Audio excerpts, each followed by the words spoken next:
Inilah pelaku pencurian yang melompat seperti Spiderman.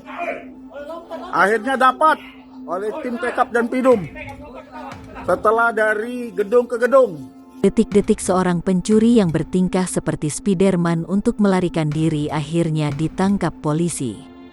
Pelaku yang diketahui bernama Johan Arsianto adalah pelaku pencurian kabel yang dijuluki Spiderman.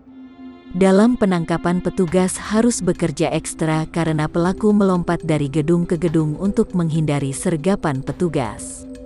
Tak mau kehilangan targetnya, petugas dari unit Pidum dan tim anti bandit Tekap Polrestabes Palembang langsung berpencar dan membuat pelaku terdesak di gedung terakhir.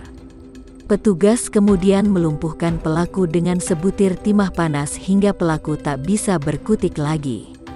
Penangkapan pelaku berawal dari laporan karyawannya PT Widya Pratama Perkasa yang melaporkan kehilangan kabel listrik di gudang serta perusahaan.